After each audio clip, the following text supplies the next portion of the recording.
On raconte qu'un jour, à la porte du ciel, arrive un arbitre de foot au niveau national.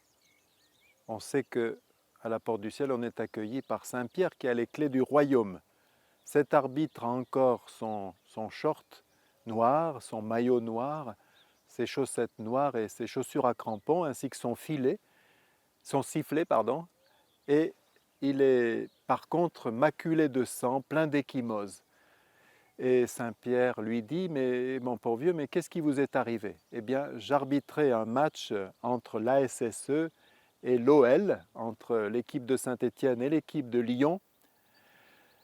Le match était à égalité. À 1 minute de la fin, j'ai sifflé un penalty pour Saint-Étienne.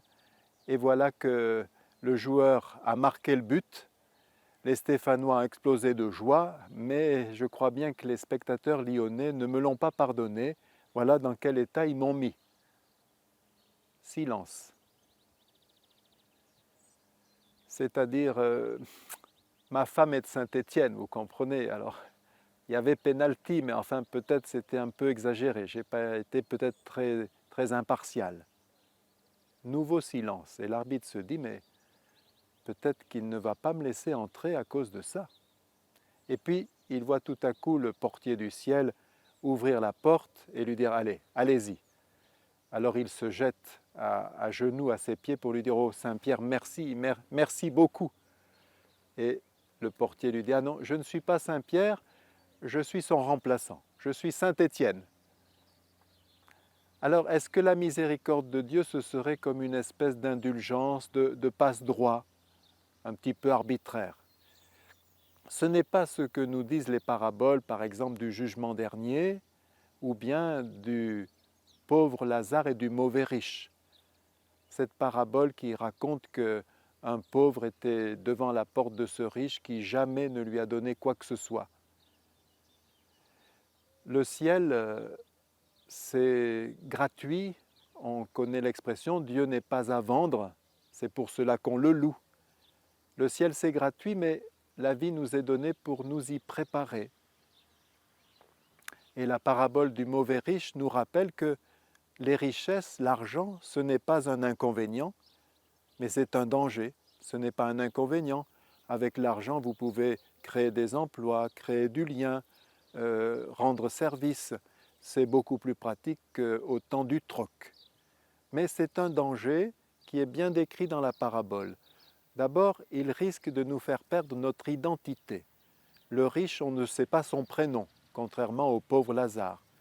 Il risque aussi de nous isoler. Il faut attendre longtemps dans la parabole pour savoir qu'il a des frères et sœurs. Et puis quand il intercède pour eux auprès d'Abraham, on sent bien qu'il continue de vouloir se servir d'Abraham. Au fond, la richesse, l'argent risque d'isoler. C'est l'enfermement, un mot terrible d'ailleurs qui fait résonner et l'enfer et le mensonge. Alors quelle est la solution? La solution, elle est dans la finale de la parabole. Abraham lui dit, s'il n'écoute pas Moïse et les prophètes, quelqu'un pourra bien ressusciter d'entre les morts, ils ne l'écouteront pas non plus. Voilà la résurrection d'entre les morts. Cette parabole nous invite à nous situer dans cette perspective. Nous ne sommes pas dans un monde clos sur l'horizon terrestre, mais nous devons viser la résurrection. Pour faire un jeu de mots avec la petite blagounette du début, Dieu a pris un gros risque en nous donnant un libre arbitre. Il savait que nous pouvions faire de très mauvais choix, des choix très dangereux. Mais il a prévu, pour contrecarrer cela, l'atout miséricorde. Vous savez que dans un jeu de cartes, l'atout, c'est ce qui remporte le pli. Alors nous pouvons faire des erreurs avec notre libre arbitre et tomber dans des pièges. Par exemple, le piège du découragement. L'évangile, ce n'est pas pour moi, je n'y arriverai jamais, je suis nul.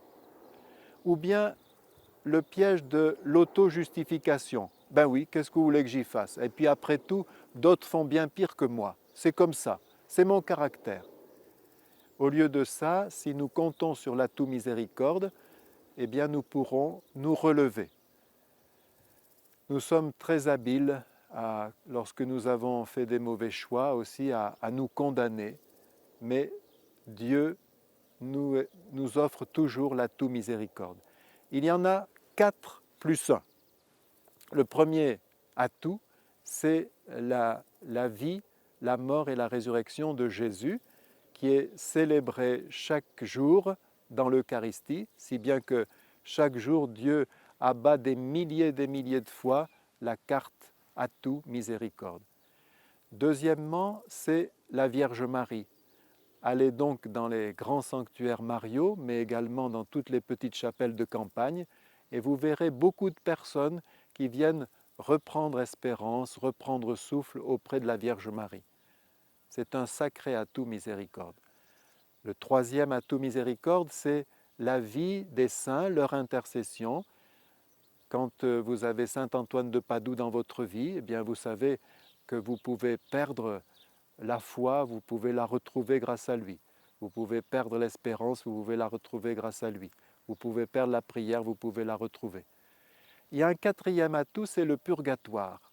Quand nous arrivons devant le portier du ciel, il n'y a pas que deux solutions, soit le ciel pour les parfaits, tout imprégnés d'amour de Dieu, soit l'enfer pour ceux qui ont encore des scories de péché, mais il y a le purgatoire. Nous serons sûrs d'aller au ciel, mais il faudra accepter une purification qu'on appelle passive, c'est-à-dire qu'on ne peut compter que sur l'intercession de l'Église, mais malgré tout, c'est un sacré atout. Puis il y en a un cinquième qu'on a beaucoup de mal à comprendre. Dieu nous dit que par miséricorde, il fera justice, c'est-à-dire qu'il mettra chacun devant la vérité de ses choix. Et c'est pour ça que nous pouvons prendre le risque de nous donner. Au fond, la vie nous est donnée pour nous exercer à accueillir chaque fois que nous tombons l'atout miséricorde.